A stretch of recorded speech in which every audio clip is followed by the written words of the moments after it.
Hello everyone, कैसे हैं आप सभी। तैयारी कैसी चल रही है आप लोगों के एग्जामिनेशंस की। तो मैं चीनू ठाकुर जैसवाल वेलकम करती हूँ आप सबका। आज हम लोग करेंगे रिसर्च के एमसीक्यू। ये मेरी तरफ से बिल्कुल आप लोग को एक मतलब ये समझ लीजिए कि प्रॉमिस है कि जितने एमसीक्यू आप ये सारे क्लासेस में करने वाले हो। मैं रोज ही एमसीक्यू डाल रही हूँ वैसे तो चैनल पर, बट ये सारे एमसीक्यू के जो क्वेश्चन है वो मोस्ट मोस्ट इम्पॉर्टेंट क्वेश्चन है। और मैं 2020 से बाद के क्वेश्चंस ले रही हूँ, ठीक है। यानी कि जब एनटीए ने पेपर कराने शुरू किए हैं तब से मैं सारे इंपॉर्टेंट क्वेश्चंस जो है वो आपके सामने रख रही हूँ। तो आज रिसर्च की बारी है, रिसर्च डिस्कस करते हैं। टीचिंग एप्टीट्यूड मैं ऑलरेडी अपलोड कर चुकी हूँ, अगर वो आप लोगों ने नहीं देखा है तो ज़रूर देख लीजिएगा। अगर किसी भी तरह की कोई हेल्प चाहिए हो तो कमेंट सेक्शन में लिखकर बता सकते हैं। तो आज का पहला क्वेश्चन आपके सामने है। एन इमेज परसेप्शन और concept that is capable of measurement is called. वो इमेज परसेप्शन धारणा और आपका कॉन्सेप्ट जो है जो कि मेजर किया जा सके उसे आप क्या कहेंगे। स्केल, हाइपोथेसिस, टाइप और वेरिएबल। इसका आंसर क्या होगा, फटाफट से बताइए। यस, ये बहुत आसान है, लेकिन यहाँ गड़बड़ क्या होती है। यहाँ पर हमेशा मोस्टली लोग जो है वो चीज को टिक करते हैं जो ज्यादा पढ़ा होता है, ऐसा होता है ना। तो ज्यादातर लोग क्या करेंगे, हाइपोथेसिस को ही टिक करेंगे। बट क्या ये सही होगा या गलत, बताइए मुझे। इसका सही आंसर क्या होगा। इसका सही आंसर आपका होगा वेरिएबल, ठीक है। इसका सही आंसर होगा वेरिएबल, क्योंकि आप अपने वेरिएबल को देख सकते हैं, उसके बारे में परसेप्शन, उसकी धारणा बना सकते हैं, उसके बारे में कॉन्सेप्ट बना सकते हैं और उसे आप मेजर कर सकते हैं। तो सबसे पहले आपको शब्दों को समझना आना चाहिए, ठीक है। आप उसे मेजर कर सकते हैं। चलिए बढ़ते हैं नेक्स्ट क्वेश्चन की तरफ। अगला क्वेश्चन कह रहा है, in order to pursue the research which of the following is priorly required. अगर आप रिसर्च करना चाहते हैं तो सबसे पहले आपको किसकी जरूरत पड़ेगी। Developing a research design, formulating a research question, deciding about the data analysis procedure, formulating a research hypothesis. यहाँ पर भी बहुत सारे स्टूडेंट गलती करेंगे, ठीक है। लेकिन आप ये याद रखिएगा, अगर मुझसे कोई कह रहा है कि भाई तुम रिसर्च क्यों करना चाहते हो, अगर मैं आपसे पूछती हूँ कि आप रिसर्च क्यों करना चाहते हैं, तो सबसे पहले आपका आंसर क्या होगा कि आप क्यों रिसर्च करना चाहते हैं। आप रिसर्च इसलिए करना चाहते हैं, क्यों, क्योंकि आप उसमें लिखना चाहते हैं, आप उसके बारे में बताना चाहते हैं जो प्रॉब्लम आपको महसूस हो रही है। तो यानी कि सबसे पहले आपको क्या करना होगा, आपको सबसे पहले देखना होगा कि फॉर्मुलेटिंग अ रिसर्च क्वेश्चन, सबसे पहले आपको क्वेश्चन रेडी करना होगा। क्वेश्चन अगर आपके पास है तो ही तो आप रिसर्च करेंगे ना। ठीक है, कंप्लीट हुई ये बात। 7 स्टेप्स हैं, आपको याद रखने हैं रिसर्च के स्टेप्स, ठीक है। आपको क्या करना होगा, रिसर्च का स्टेप आपको देखना होगा। रिसर्च के कितने स्टेप्स होते हैं ये आपको याद करना होगा, ठीक है।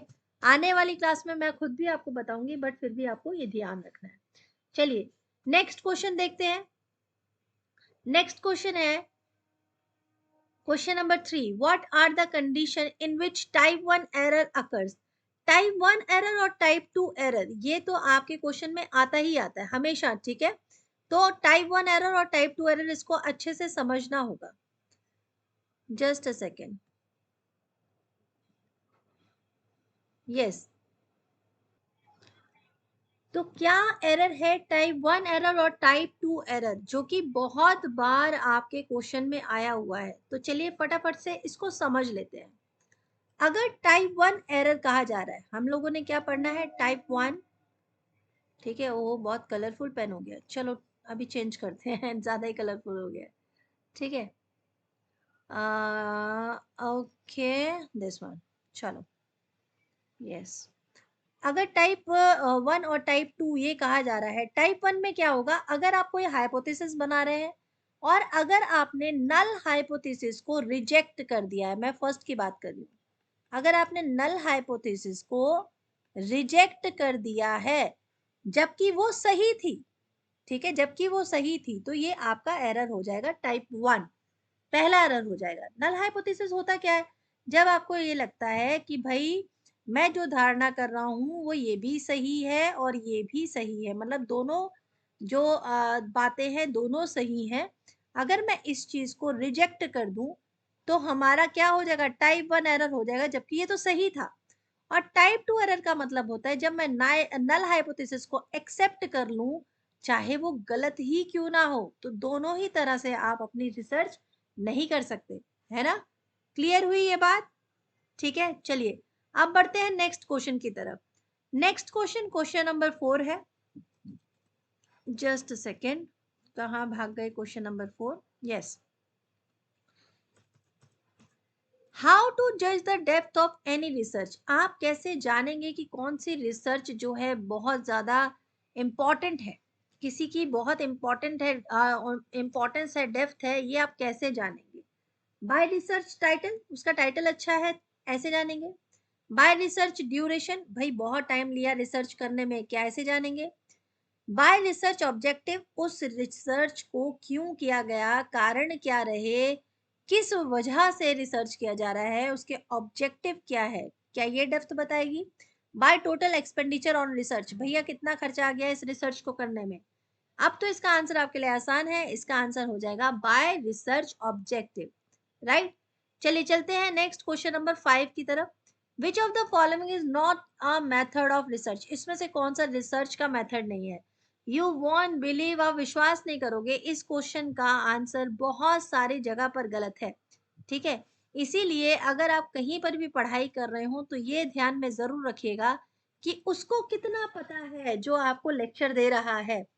तो कौन सा इसमें से रिसर्च मेथड नहीं है? सर्वे, सर्वे तो रिसर्च मेथड है, ठीक है? हिस्टोरिकल, बिल्कुल ये भी रिसर्च मेथड है, आप रिसर्च करते हैं इस मेथड से। ऑब्जर्वेशन, क्या ऑब्जर्वेशन करके आप रिसर्च करते हैं? बिल्कुल करते हैं। फिलोसफिकली, क्या फिलोसफिकल सोच दिमाग से रिसर्च कर सकते हैं? नहीं कर सकते। तो हमसे तो यही पूछा गया ना कि भाई कौन सा मेथड नहीं है, तो फिलोसफिकल मेथड नहीं है। अब आप ट्रस्ट कीजिएगा, कई साइट पे इसका आंसर ऑब्जर्वेशन दिया गया है जो बिल्कुल गलत है, ठीक है? नेक्स्ट है रिसर्च होता क्या है, क्या रिसर्च का मतलब क्या है? अब मेरे जैसा कोई समझदार आकर कहेगा searching again and again, but ये गलत हो जाएगा। Finding solution to any problem, किसी भी प्रॉब्लम का सॉल्यूशन ढूंढ लेना क्या रिसर्च कहलाता है? नहीं। Working in a scientific way to search for truth of any problem, that call research. A very well done type of speech of research, ठीक है? रिसर्च की डेफिनेशन भी बहुत, जो कह सकते हैं ना, कंसाइज तरीके में देना, वो यही है, ठीक है? In the process of conducting research, formulation of hypothesis is followed by, अब यहाँ पर देखो, seven steps of, seven steps of research. आज का होमवर्क अपनी अपनी कॉपीज में लिखोगे। सबसे पहले क्या करना चाहिए, उसके बाद क्या होना चाहिए, उसके बाद क्या होना चाहिए, फिर क्या होगा। सेवन स्टेप हैं जो कॉमन है, उसके बाद तो अलग अलग स्टेप्स बनते ही हैं। तो यहाँ है कि अगर आप फॉर्मेशन कर लेते हैं, यानी कि अगर आप हाइपोथेसिस की फॉर्मेशन कर लेते हैं, आप एक अपना हाइपोथेसिस मन में धारणा बना लेते हैं कि हाँ मैंने जो रिसर्च का क्वेश्चन चुना है उसकी वजह ये है, तो अगला स्टेप क्या होगा, नेक्स्ट स्टेप होगा आपका, क्या आप स्टेटमेंट ऑफ ऑब्जेक्टिव बनाएंगे, क्या आप एनालिसिस करेंगे डाटा का, क्या आप रिसर्च टूल का सिलेक्शन करेंगे, या फिर आप कलेक्शन करेंगे डाटा का। बहुत सारे स्टूडेंट देंगे कलेक्शन, बट ये गलत है। आपका अगला स्टेप होगा रिसर्च टूल का सिलेक्शन करना, कि जो मैं रिसर्च करने जा रहा हूँ उन रिसर्च के लिए जो मुझे टूल्स चाहिए वो कौन कौन से होंगे। Next question, question number 8, the main objective of dash study to acquire knowledge. बताइए, ये तो बहुत आसान है। इनमें से मेन ऑब्जेक्टिव क्या हो सकता है इस तरह की स्टडी का जिससे नॉलेज प्राप्त होती है? क्या आप उसे एक्सप्लोरेटरी स्टडी कहेंगे जिससे आप नॉलेज प्राप्त करेंगे, डिस्क्रिप्टिव स्टडी कहेंगे जिससे आप नॉलेज प्राप्त करेंगे, डायग्नोस करेंगे तो नॉलेज होगा, या डिस्क्रिप्टिव और डायग्नोस्टिक दोनों होगा?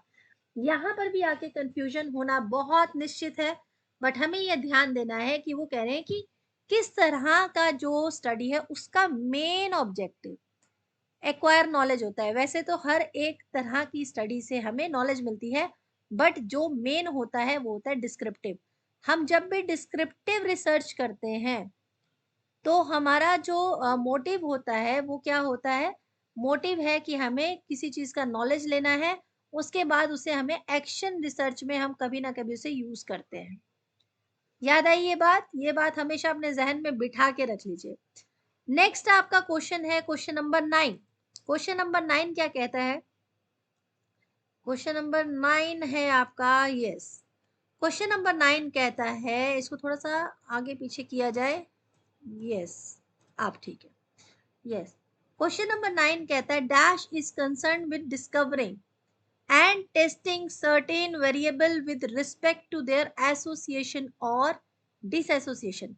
अब इस क्वेश्चन को ध्यान से समझो, इनमें से कौन सी वो रिसर्च है जिसका जो कनेक्टेड है डिस्कवरी करने से, टेस्टिंग करने से कुछ वेरिएबल, ठीक है, with respected to their association और डिसएसोसिएशन। जब भी वेरिएबल की बात होती है तो दो तरह की जो रिसर्च है वो सबसे पहले सामने आ जाती है। एक होती है एक्सपेरिमेंटल, ये बात आप कहीं लिख लो, ठीक है, एक्सपेरिमेंटल। इसमें हमेशा वेरिएबल्स का काम होता ही होता है। दूसरा आपको ये याद रखना है कि आपका ये क्वांटिटेटिव रिसर्च है, ठीक है, क्वांटिटेटिव टाइप्स ऑफ रिसर्च भी हम आगे वाली क्लासेस में पढ़ेंगे। Dash is concern with discovering and testing certain variable with respect to their association. क्या आंसर होगा? एक्सप्लोरेटरी, डिस्क्रिप्टिव, डायग्नोस्टिक या डिस्क्रिप्टिव एंड डायग्नोस्टिक। यहाँ पर वेरिएबल जो है उसको एसोसिएट और डिसएसोसिएट दोनों किया जा सकता है डिस्कवरी करके, तो वो डायग्नोस के द्वारा ही हो सकता है। बिकॉज जब आप डायग्नोस करेंगे तो उससे पता चलेगा कि हमें इसे एसोसिएट रखना है या डिस एसोसिएट करना है। Question number 10. One of the terms given below is defined as a bundle of meaning or characteristic associated with certain event, objects, condition, situation and the like. इनमें से वो कौन सा टर्म है, वो कौन सा शब्द है जो हम यूज कर सकते हैं कि जो जुड़ा हुआ है भाई कुछ घटनाओं से, ऑब्जेक्ट से, कंडीशन से या सिचुएशन से? इसे हम क्या कहेंगे? कंसेप्ट, डेफिनेशन, कॉन्सेप्ट या फिर वेरिएबल? बताइए। हम कंस्ट्रक्ट नहीं कह सकते क्योंकि कंस्ट्रक्ट तो किसी चीज का बनना, डेफिनेशन हो गई किसी की परिभाषा, बट यहाँ परिभाषा नहीं कहा गया। यहाँ क्या है? Terms given below is defined as a bundle of meaning और characteristic associated with certain event. कौन सा ऐसा वर्ड है? तो वो है कॉन्सेप्ट। जब भी कहा जाता है ना अपना कॉन्सेप्ट बताओ, तो कॉन्सेप्ट में हम बहुत सारी चीजें बताएं कि देखो ये हुई है इवेंट, ये घटना घटी है, इसके ऑब्जेक्ट ऐसे हैं, इसमें कंडीशन ऐसा हुई होगी, सिचुएशन कुछ ऐसी रही होगी, तो हम अपना कॉन्सेप्ट बता रहे होते हैं। ठीक है, क्लियर हुआ? नेक्स्ट क्वेश्चन है concept are dash of research. Concept आखिरकार कहलाते क्या? ये एकदम न्यू क्वेश्चन है, इसको अच्छे से मार्क कर लो। कॉन्सेप्ट क्या गाइड है, टूल्स है, मेथड है, वेरिएबल है? कॉन्सेप्ट है टूल्स, ठीक है, कॉन्सेप्ट है टूल्स ऑफ रिसर्च, जिसकी वजह से हमें ये पता चलता है कि रिसर्च के कॉन्सेप्ट्स क्या हैं, कारण क्या है, ऑब्जेक्टिव क्या है। कॉन्सेप्ट के दो टाइप है, देखो एक ही एमसीक्यू में आपको कॉन्सेप्ट का तीनों इंपॉर्टेंट चीज मैंने बता दी है, ठीक है, उसकी मीनिंग क्या है, उसका टाइप कितना है, उसकी इंपॉर्टेंस क्या है, याद रखना, भूलना नहीं, कोई गलती नहीं करना। कॉन्सेप्ट के दो टाइप कौन से हैं? Abstract and coherent, concrete and coherent, abstract and concrete, none of the above. अब इसको अच्छे से समझो भाई, आपको क्या होता है, बार बार ये क्वेश्चन आते हैं लेकिन आप उस समय तो समझ लेते हो, उसके बाद उसको छोड़ देते हो। एब्स्ट्रैक्ट का मतलब आपको मालूम ही है, ठीक है, और कंक्रीट का भी मालूम है। कोहेरेंट में आप हो सकता है कंफ्यूज हो जाए। ये हमारे जैसे हम कहते हैं ना, क्लियर और लॉजिकल जो फीलिंग होती है, क्लियर बातें करना, ठीक है, स्पष्ट बात रखना और एकदम सुसंगत बात करना, उसे हम कहते हैं कोहेरेंट। और एब्स्ट्रैक्ट क्या होता है? इधर उधर घुमा फिरा के। कंक्रीट क्या होता है? एकदम टू द पॉइंट, ठीक है। तो अब पूछा जा रहा है कि कॉन्सेप्ट के दो टाइप कौन से हैं, तो कॉन्सेप्ट है एब्स्ट्रैक्ट और कंक्रीट से मिलकर बना हुआ है, तो आंसर सी हो जाएगा सही। Statement of quantitative research question is, देखो क्वांटिटेटिव आ ही गया, आपका कोई भी रिसर्च का पेपर ऐसा नहीं जाएगा जिसमें क्वांटिटेटिव या फिर क्वालिटेटिव की बात ना हो, ठीक है। इनमें से कौन सा रिसर्च क्वेश्चन है जो क्वांटिटेटिव रिसर्च से जुड़ा हुआ है? Extend the statement of purpose by specifying exactly the question, मतलब that is the researcher will address. Help the research in selecting appropriate participant, research method, measure and material. Specify the variable of interest या all the above. तो इसमें से right answer क्या होगा? जल्दी से पढ़िए और बताइए। ऐसे ही क्वेश्चन कंफ्यूज करते हैं, ऐसे ही क्वेश्चन आपका क्या करेंगे, नंबर गड़बड़ा देंगे। तो इसको हमें ध्यान से पढ़ना होगा। वो स्टेटमेंट क्वांटिटेटिव रिसर्च के लिए जो है, तो इसका राइट आंसर होगा आपका, बताइए जल्दी से बताइए। हाँ, इसमें तो तुक्का ही चल जाएगा क्योंकि कई स्टूडेंट ने ऑल द अबव कर दिया होगा। अब देखो, क्वांटिटेटिव रिसर्च जो है extend the statement of purpose by specifying exactly the question. हमेशा क्वांटिटेटिव, क्वांट्स ये जुड़े होते हैं एग्जैक्ट नंबर्स पर, एग्जैक्ट बात पर। इधर उधर की कोई भी चीज इससे कनेक्ट नहीं होती। Help the research in selecting appropriate participants, research method, measure and material. तो ये सारी चीजें भी क्वांटिटेटिव रिसर्च में जुड़ी होती है। Specify the variable of interest, बिल्कुल आपके वेरिएबल्स जो हैं, जो आपको उसमें ऐड करने हैं, उसे स्पेसिफाई करना। Why do you need to review the existing literature, आपके पास जो लिटरेचर है उसे रिव्यू करना जरूरी क्यों होता है? मतलब अगर आपको कोई रिसर्च करनी है तो वो रिसर्च में ये क्यों कहा जाता है भाई अपना लिटरेचर को पहले रिव्यू करो, यानी कि जो ऑलरेडी उसमें हो चुका है उसको रिव्यू करो। ऐसा इसलिए कहा जाता है कि आपके पास जो प्रायर इंफॉर्मेशन या प्रायर जो, पहले ऑप्शन पढ़ लेते हैं, ठीक है। क्यों चाहिए, क्यों जरूरत है रिव्यू की? To make sure you have a long list of reference, इस बात की श्योरिटी कि भाई आपके पास रेफरेंस जो है बहुत लंबी चौड़ी है। Because without it you could never reach the required word count. यहाँ तक तो ठीक था, लेकिन वर्ड काउंट की बात कर दी, मतलब आप तब तक काउंट ही नहीं कर पाओगे आपने कितने वर्ड्स में अपनी थीसिस लिखी है, तो ये तो नहीं हो सकता। To find out what is already known about your area of interest, आपको ये पता लगाना कि जो आप थ्योरी माइंड में रख रहे हैं उसका एरिया ऑफ इंटरेस्ट एक्चुअल में क्या है, और उसकी डेप्थनेस कैसे पता चलेगी? जब आप पहले की जो प्रीवियस लिटरेचर है उसका रिव्यू कर लेते हैं। लास्ट क्वेश्चन है आज का, question number 15। What do you mean by unit of analysis? Unit of analysis आखिर क्या होता है? यूनिट ऑफ एनालिसिस का मीनिंग समझना बहुत इंपॉर्टेंट है। देखो यहाँ पर नीचे आंसर की दिए ना, इसमें भी एक आंसर गलत दिया हुआ है। तो इसीलिए कोई भी आपको एमसीक्यू पुटअप करता है तो उसको पहले ध्यान से समझना कि क्या वो सही दे रहा है कि नहीं। ये कैसे पता चलेगा भाई? जो सही पढ़ा है उसको फटाफट से सब्सक्राइब कर दो, और कैसे। What do you mean by unit of analysis? तो वो यूनिट ऑफ एनालिसिस है क्या, पहले ये समझना होगा। जब आप एनालाइज करते हो किसी भी चीज को तो उसकी यूनिट क्या होती है? मीटर, किलोमीटर, यहाँ वो बात नहीं हो रही है, यहाँ तो आपका पेपर की बात हो रही है, आपके वर्ड्स की बात हो रही है। तो यूनिट ऑफ एनालिसिस होता है आपका मेन पैरामीटर, ना तो वो वेरिएबल है, ना वो सैंपल है, ना वो कंस्ट्रक्ट है। तो this is all about your today's question. हम मिलेंगे जल्दी ही आपके साथ कुछ नए क्वेश्चंस के साथ। आई होप आप लोगों को ये क्वेश्चन एकदम क्लियर हो गए होंगे, ठीक है। क्वेश्चन नंबर 15 भी आपका क्लियर हुआ होगा, आपका राइट आंसर हो जाएगा मेन पैरामीटर, ठीक है। इसके साथ मिलेंगे आपसे नेक्स्ट क्वेश्चन में, नेक्स्ट एमसीक्यू में। जल्दी से सब्सक्राइब कीजिए और प्लीज शेयर कीजिए। मोटिवेशन होती है तो ही ज्यादा काम करने में मजा आता है।